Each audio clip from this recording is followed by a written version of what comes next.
नमस्कार प्रिय विद्यार्थियों, आप सभी का शिक्षा हिंदी के यूट्यूब चैनल पर हार्दिक स्वागत है।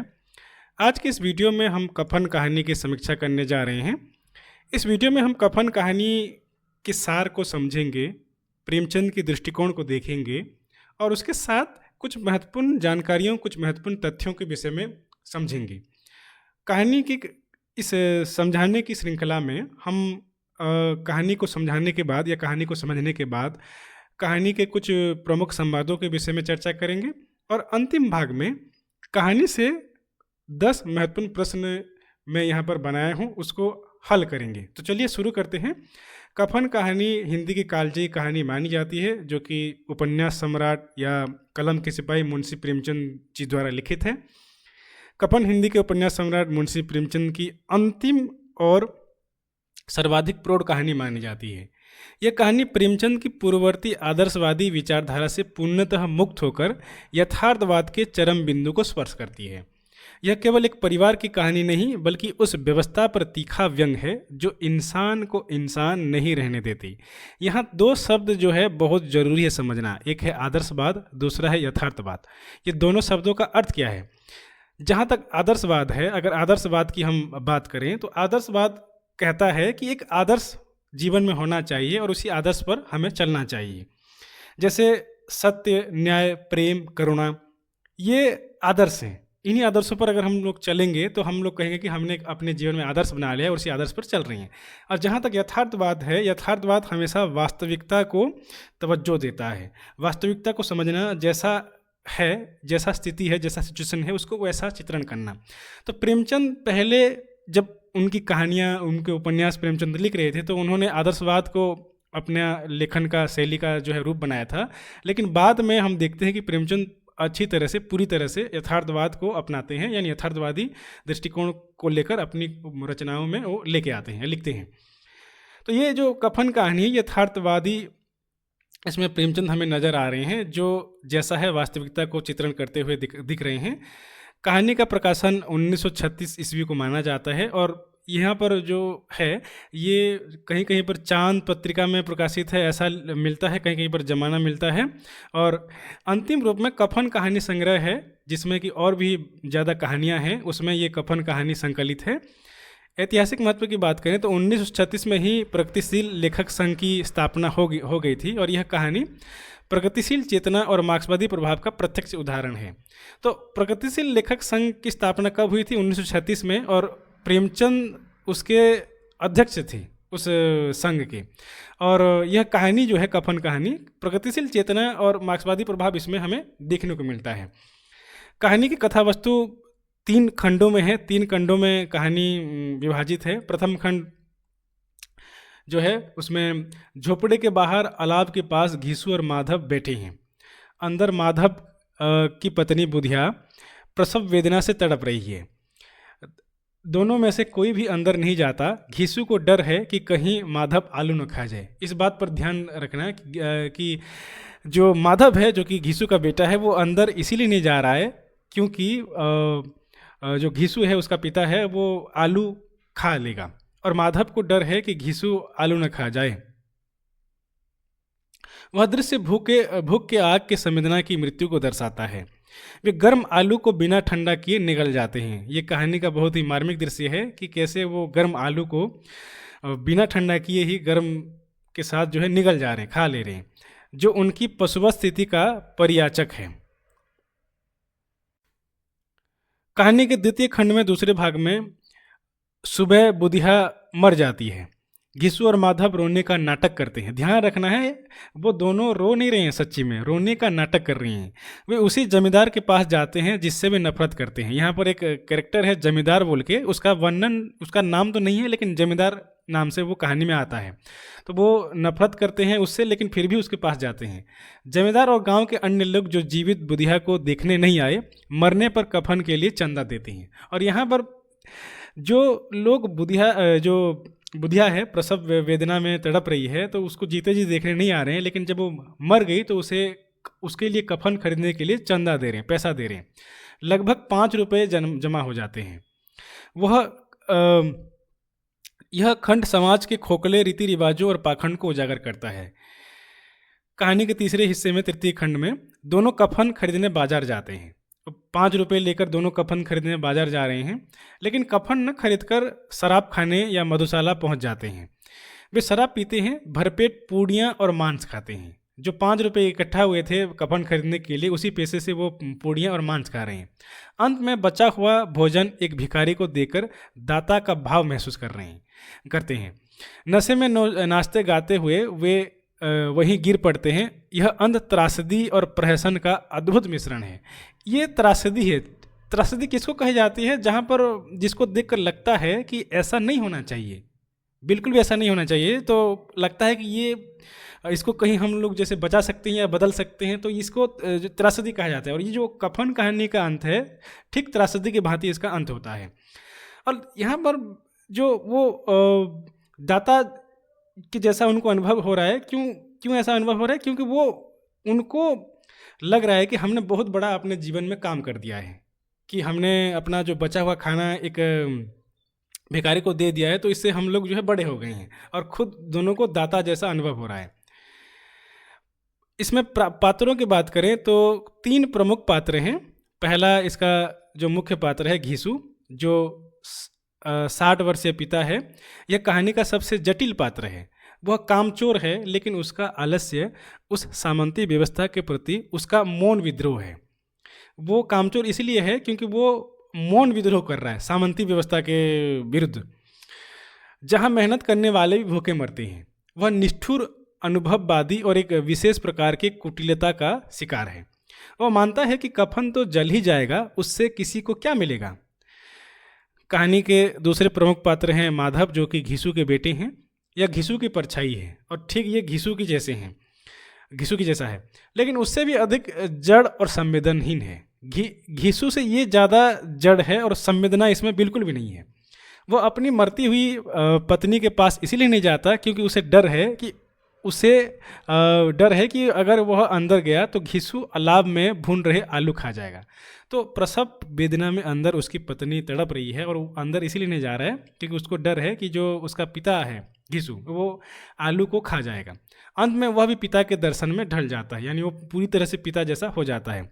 और कहानी की तीसरी प्रमुख पात्र है बुधिया, जो कि मुख्य पात्र है। वो कुछ कहानी में उसका कुछ संवाद नहीं है। वह कहानी में कभी बोलती नहीं, केवल कराहती है। वह उस श्रमशील स्त्री का प्रतीक है जो जीते जी परिवार का पेट भरने के लिए पीसती है और मरकर उन्हें दावत का अवसर देती है। उसकी मृत्यु ही पुरुषों की क्षुधा तृप्ति का साधन बनती है। कहानी के प्रमुख संवाद ये आप देख सकते हैं। संवाद है, इसके वक्ता कौन है, किसको कहा गया है, और संदर्भ क्या है, और उसका कहानीकार के दृष्टि में, समालोचक की दृष्टि में अर्थ क्या है।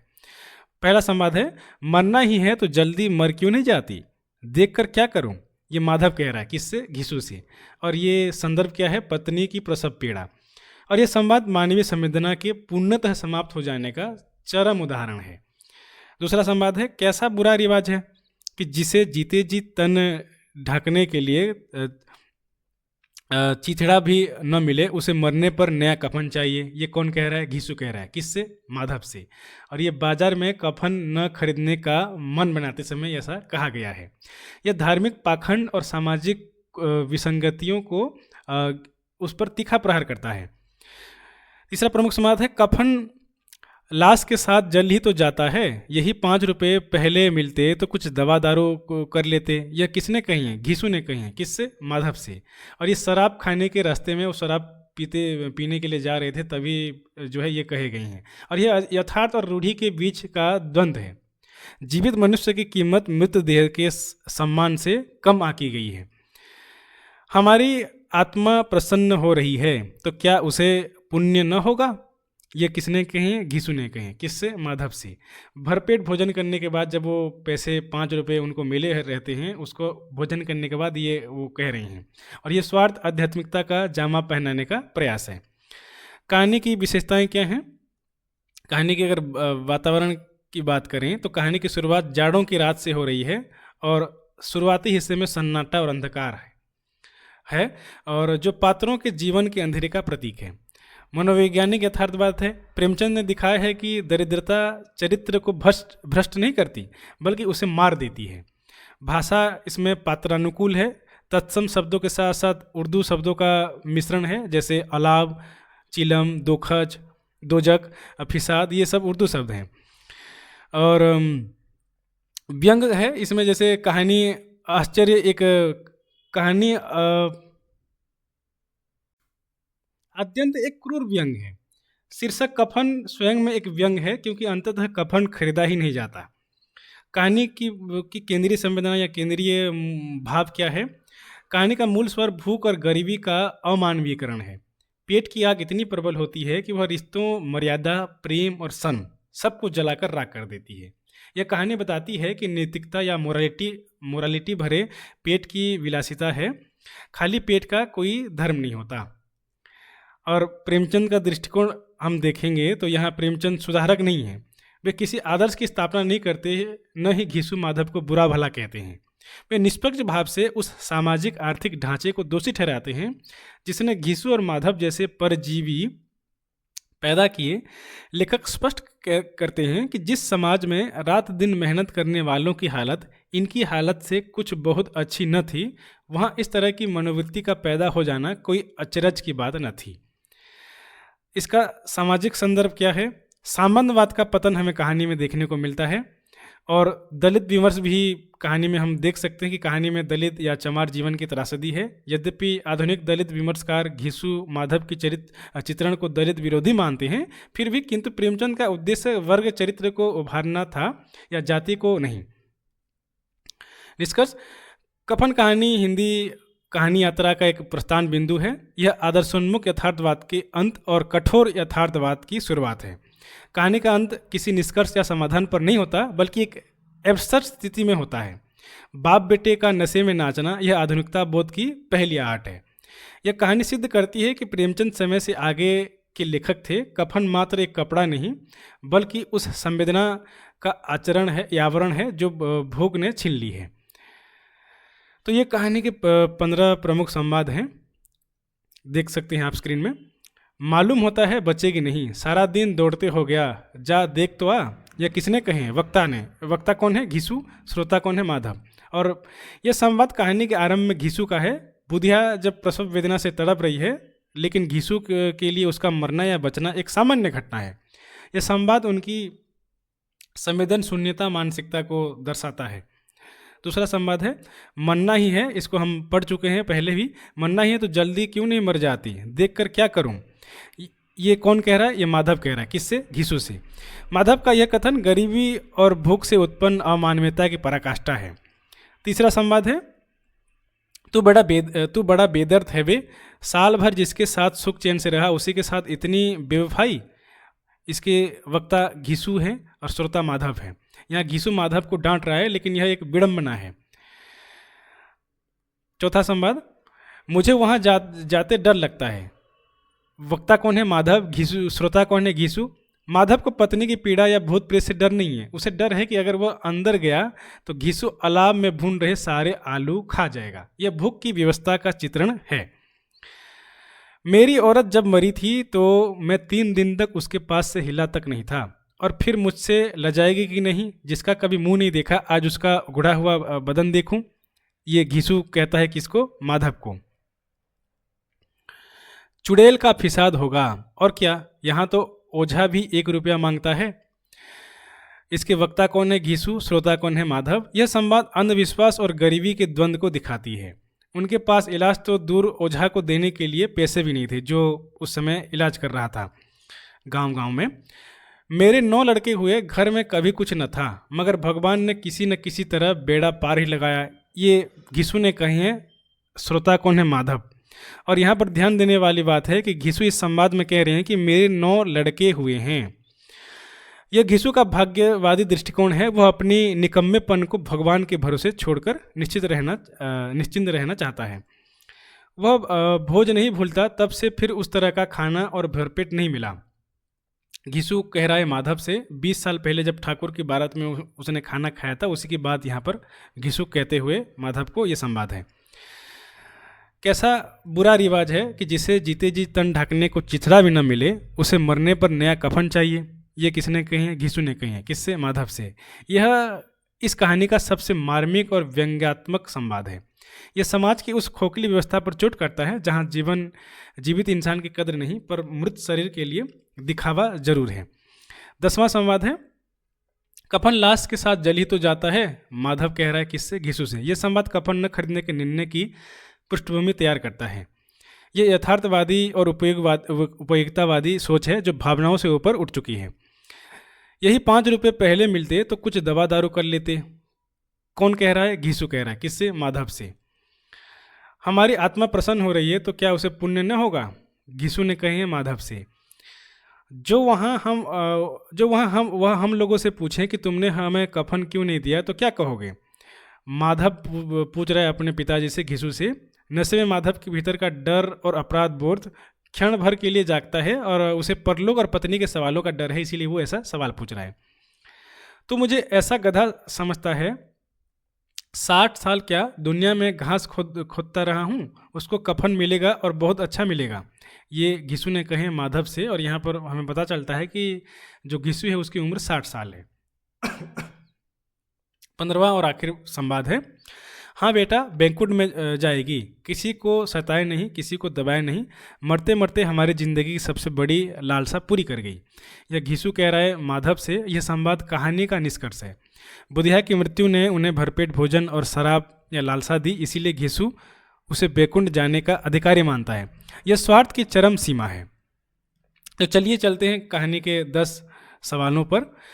आप स्क्रीन में देख रहे हैं। कफन कहानी का प्रकाशन सर्वप्रथम किस पत्रिका में हुआ था? तो यहाँ पर दोनों जो है मिलते हैं, कहीं कहीं पर चांद मिलता है, कहीं कहीं पर जमाना मिलता है। तो जमाना 1936 में प्रकाशित हुआ था और ये अंतिम रूप में कफन कहानी संग्रह में 1936 में संकलित हुई थी। घिसू और माधव अलाव के पास बैठकर क्या भूनकर खा रहे थे? सही उत्तर है सी, आलू। घिसू को किस ठाकुर की बारात का भोज याद आ रहा था? 10 साल, 15 साल, 20 साल या 25 साल पुराना? तो सही उत्तर है 20 साल पुराना।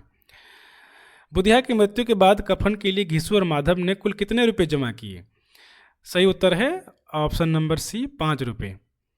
2 रुपये जमींदार ने और बाकी गांव वालों ने दिए थे। 2 रुपये जमींदार ने दिए थे, ध्यान रखना है। घिसू की उम्र कहानी में कितनी बताई गई है? सही उत्तर है 60 साल। जैसे 2 बड़े बड़े अजगर गेंडुलियों मारे पड़े हों, लेखक ने यह उपमा किसके लिए प्रयोग किया है? यह उपमा लेखक ने घिसू और माधव के लिए प्रयोग किया है। कफन के पैसों से माधव और घिसू ने अंततः क्या खरीदा? ऑप्शन नंबर सी, शराब, पूड़ियाँ और चटनी खरीदी और उसको खाया। कहानी के अंत में माधव और घिसू किस अवस्था में दिखाए गए? रोते हुए घर लेटते, आपस में लड़ते हुए, नशे में गाते नाचते हुए गिर पड़ते हैं। सही उत्तर है ऑप्शन नंबर सी, नशे में नाचते गाते हुए वो गिर पड़ते हैं। माधव ने बची हुई पूड़ियाँ किसे दान कर दी? कुत्ते को, भिखारी को, बच्चे को, शराबी को? तो सही उत्तर है एक भिखारी जो वहाँ पर बैठा हुआ था शराब की दुकान के पास, उसको दान कर दी। आखिर जो है 10वां सवाल है, जिसे जीते जी तन ढकने को चिथड़ा भी न मिले, उसे मरने पर नया कफन चाहिए। ये कथन किसका है? तो सही उत्तर है ऑप्शन नंबर सी, घिसू ने ये कथन कहे थे। तो वीडियो अगर आपको अच्छा लगा हो तो वीडियो को लाइक ज़रूर करें। और इस श्रृंखला में हम और भी कहानी, उपन्यास ओस्टेट और एसएसबी टीजीटी के सिलेबस में जो भी है उसको लेकर आने वाले हैं, तो चैनल में बने रहिएगा। धन्यवाद। जय हिंद।